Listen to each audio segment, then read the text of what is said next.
Welcome back, Regulatory Ops Pros. Let's jump right into this explainer. If you're here, you already know the basics. So today, we are zeroing in on the absolute beating heart of eCTD version 4.0. We're talking metadata, controlled vocabularies, and CTD placement. Look, just think about the sheer chaos bad metadata causes. If your document is a box, the metadata is the shipping label.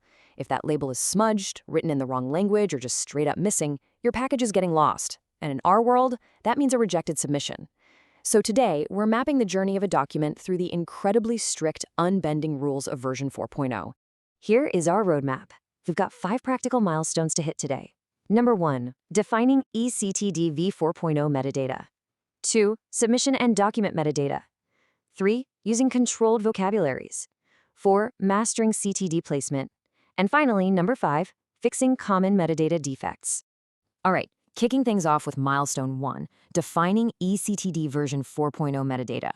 So version 4 practically obsesses over structured, coded data instead of free text, and there's a really good reason for this. Structured data is pulled directly from controlled vocabularies. That makes it perfectly consistent across every single submission, and most importantly, it's instantly machine searchable. Free text, on the other hand, well, it might be easy for us humans to read, but it is notoriously prone to spelling drift and naming drift. It's incredibly hard to search reliably. Honestly, if you rely too heavily on free text, you're basically hiding your documents in plain sight because the reviewer system just can't process it.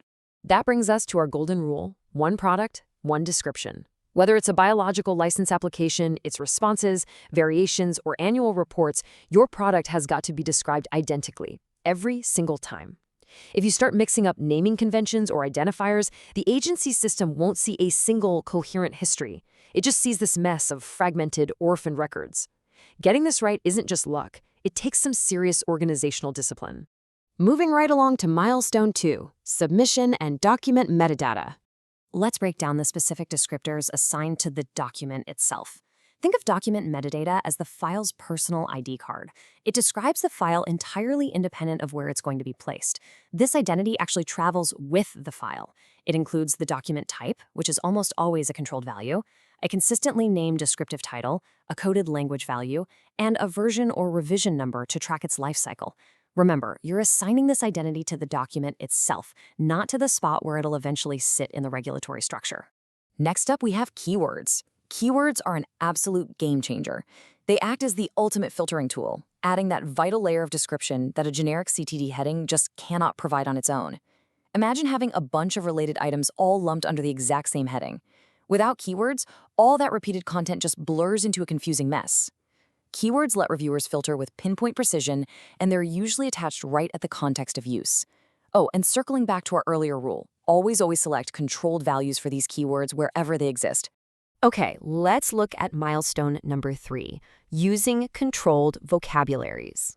You know, there is a massive difference between what you see and what the system sees. A controlled vocabulary pairs a human-readable display value, that's what the reviewer is actually reading on their screen, with a hidden machine-readable code. This distinction is completely crucial. When your submission is running through validation, the validator couldn't care less about the friendly text on the screen. It is rigorously checking that hidden machine-readable code against its approved master list. And keep in mind, these vocabularies are alive. They are constantly evolving on a strict timeline. First, a new version is published, which basically gives you a heads up to assess its impact. Then it hits its effective date. That is the exact moment those new values can, or strictly must, be used in your submissions. Eventually, older values become superseded, meaning they are deprecated and retired for good. You have absolutely got to know the effective dates of the vocabulary version you're building against. Otherwise, you're looking at instant validation failures. Now, while the ICH provides us with shared global metadata values, regional metadata is its own separate beast. Every region brings its own specific vocabularies to the table to populate Module 1. The FDA and the EU, for instance, are going to expect entirely different regional values, and you absolutely cannot swap them. Your global metadata is shared across the board, but you always have to respect those strict regional boundaries. That brings us to milestone 4, mastering CTD placement. Let's talk about context of use. It sounds a bit like jargon, but it's a completely vital mechanism in version 4.0. Basically, it's the bridge linking your document reference to a highly specific spot in the regulatory table of contents. And it carries all the placement-specific metadata and keywords with it. Because this link is independent of the file itself, a single document can actually have multiple contexts of use. That means it can show up perfectly under entirely different headings without you ever needing to duplicate the actual file. Pretty smart, right? Let's look at how this plays out practically for study documents. Placement in Modules 4 and 5 relies completely on rock-solid metadata. Clinical study reports land in Module 5, non-clinical go to Module 4, but both demand strict study keywords and document types. And what about your study-level appendices? Those have to be placed right alongside their parent study, using a perfectly consistent study identity. If your metadata wavers even a little bit, the reviewer completely loses the thread linking that appendix back to the main report. A quick note here. Do not sweat it when you see repeating sections. Having multiple studies or sites stacked under one single heading is completely standard practice. Repetition is totally expected. It is definitely not an error. The secret sauce to making this work is, you guessed it, your keywords.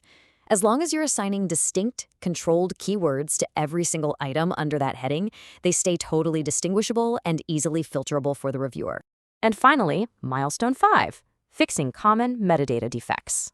Let's troubleshoot one of the absolute most common headaches during QC, an invalid code. Here's how it goes down.